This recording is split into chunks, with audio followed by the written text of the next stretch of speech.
Jenny was in undetected. Home sweet home.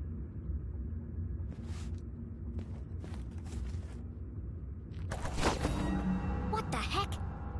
Who left this here? Jenny's father had never carried a briefcase, and her mother couldn't afford one. Let's see who this belongs to.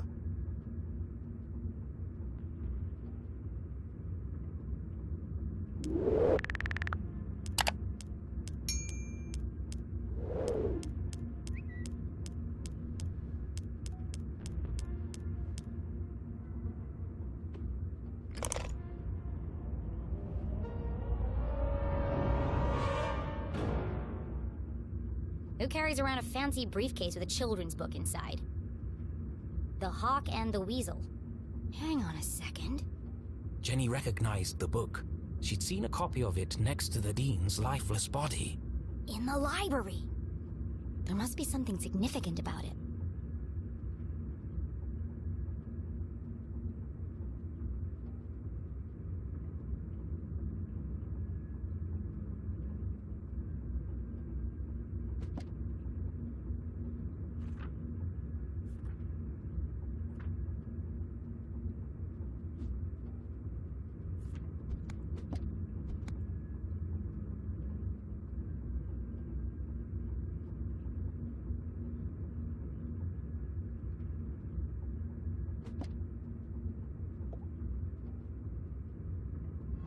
This feels familiar, like I've seen it before. Wait, no! I've heard it before! On the radio in the underground lab! Could there be a connection between the cryptic radio message and this book? Let's find out.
will all listen, relive their rancid past. The message read like a threat. But from who? Could it be a message from the Dean's killer? Let me get this straight. Someone's broadcasting a sinister message in code, which is being picked up on a radio in an abandoned laboratory hidden in the forest. And the secret to decode this message is written in a children's book, which was locked inside a stranger's briefcase in my basement. All of this was true. That doesn't make it any less crazy sounding.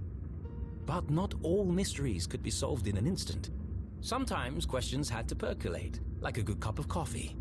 Only then would the answers become clear. I guess I'll let it brew for a bit. But right now, I need to get to my room and find my detective gear.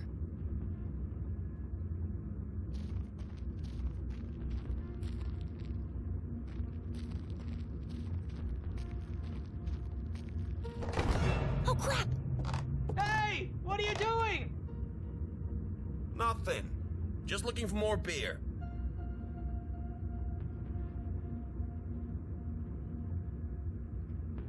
Make yourselves at home, why don't you? Forget about it! There's more in the back of the fridge! They better not eat my cookies. Jackpot! They got cookies too! Hey, have we searched down here yet? You lose one game of cards and suddenly you want to search the house! Can't handle the pressure, eh? Oh, those, sir, are fighting words. You want to put your money where your mouth is? Arthurton's finest, everyone.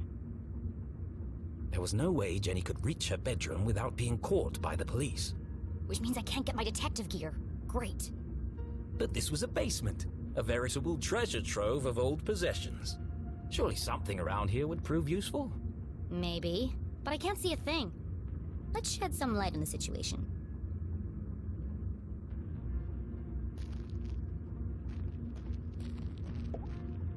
Of course the fuse is missing for the lights.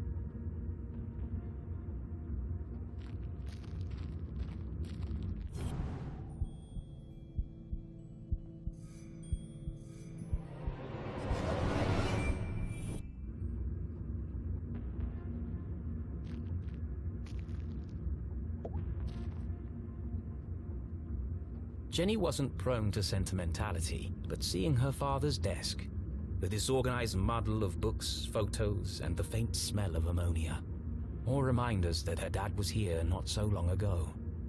Miss you, Dad.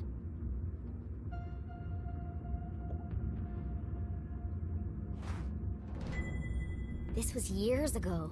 I looked like a kid. One of the rare times that Dad wasn't making a goofy face.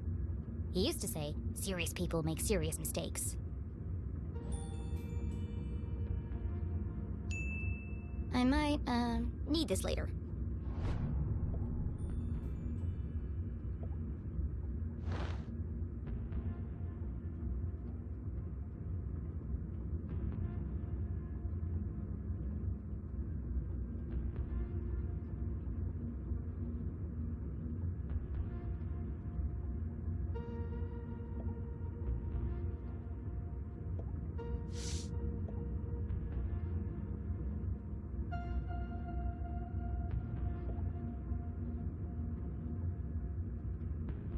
Mending the molecular bonds of marriage. Mom and Dad both worked an awful lot. Jenny rarely saw the two of them together.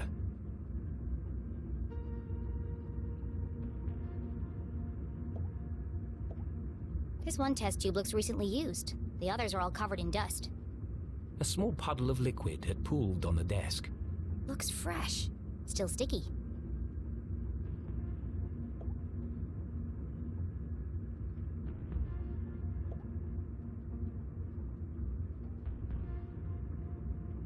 A field guide to fascinating flora. Written by Weiss, Felding, and Strasberry. Did the Dean write this book?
This is from the day of Dad's accident. Mom must have kept it.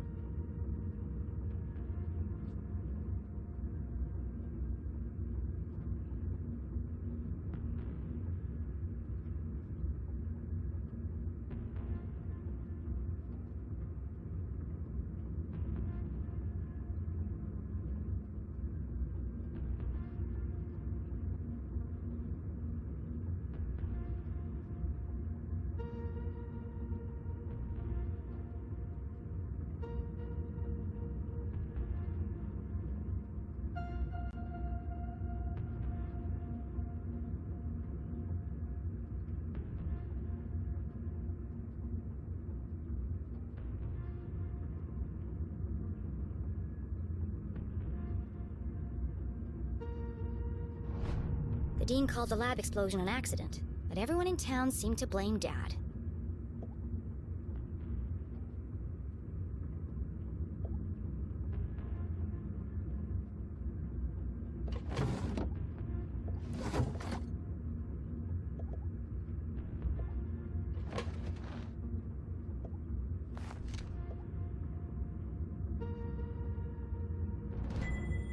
Acrid inspections report. I've never seen this before.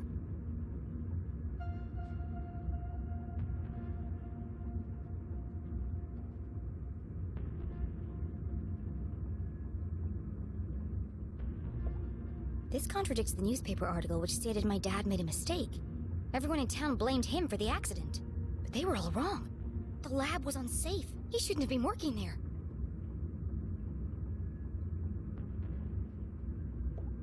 October 5th.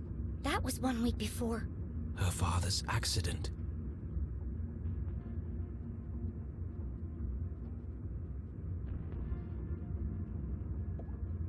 The dean signed the report.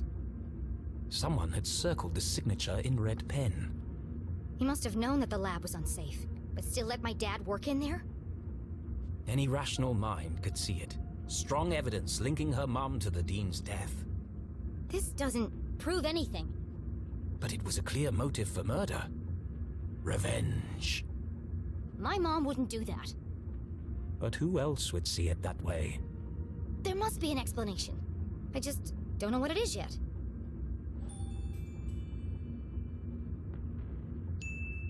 I can't let this fall into the wrong hands. Was Jenny sure this was the right thing to do? It broke every rule in the book. Why would she need to hide evidence if her mom was truly innocent? Mom isn't here to defend herself. It isn't fair. But however she tried to justify it, Jenny knew this wasn't the choice of a great detective. I need to buy myself some time. I can't afford anyone jumping to conclusions before I've had a chance to investigate.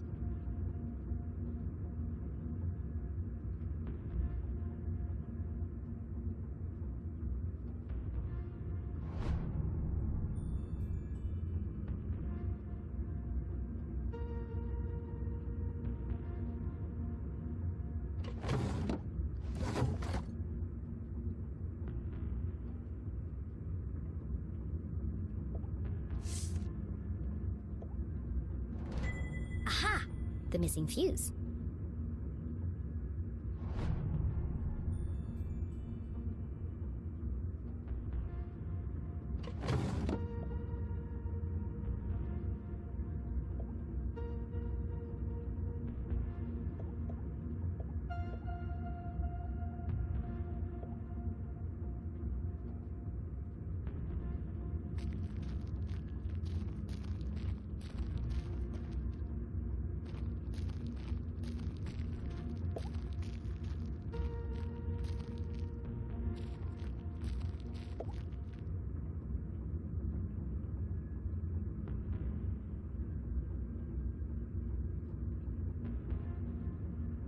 And then there was light. Jenny would need to work quickly to remain undetected. Who knows when they'll come back. Now, where's the most likely place to find a makeshift detective kit?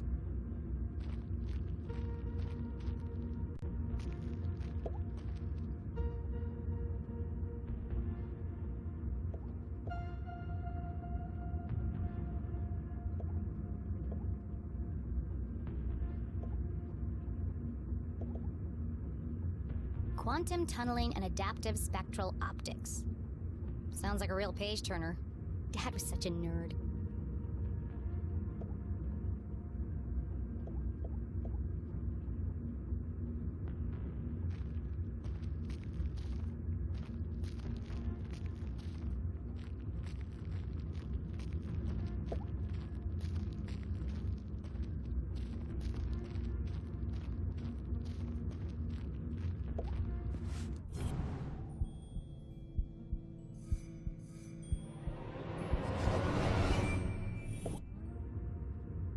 A shaft of light peeked through the boxes. There's more stuff back there. I just need a way through.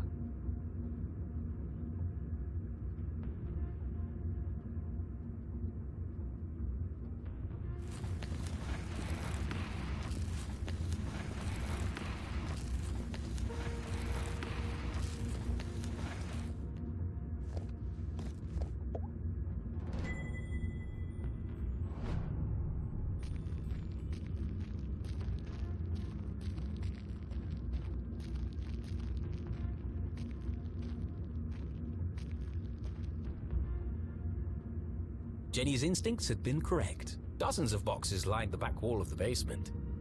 There's probably something useful here, but it'll take forever to search through them all.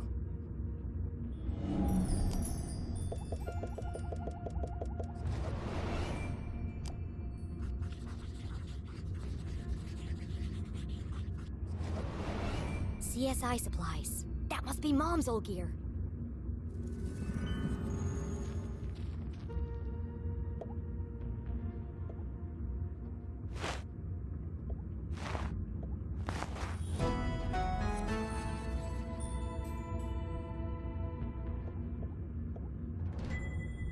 It's not as good as mine, but at least it works. More or less.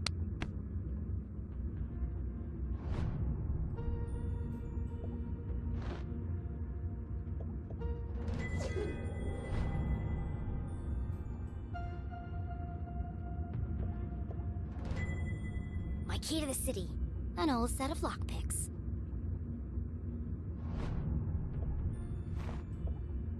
Tucked away at the bottom of the box, something colorful caught Jenny's eye.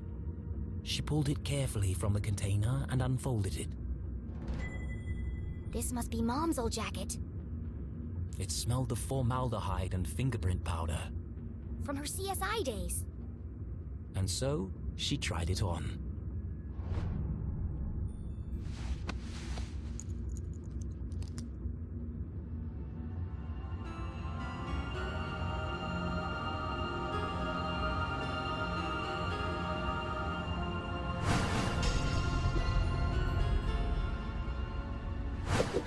Fits like a glove. A giant oversized glove.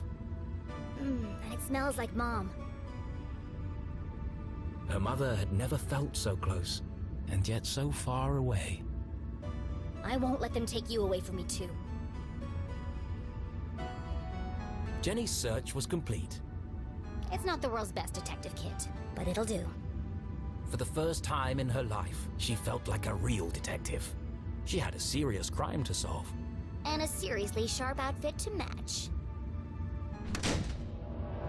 Somebody else is here.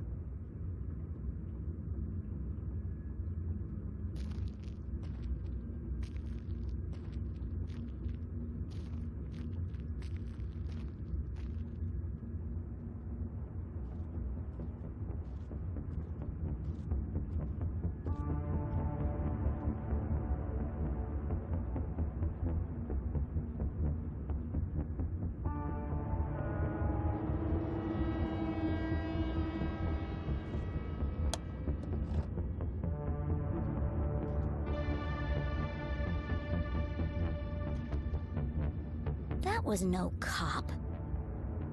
What was he doing in my house? I should follow him.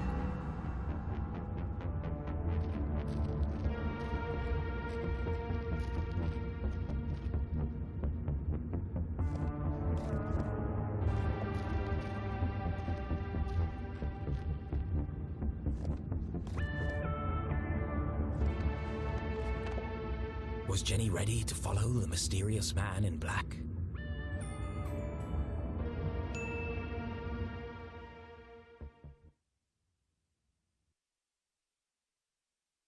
The man in black. Who was he? Where was he going? There was only one way to find out.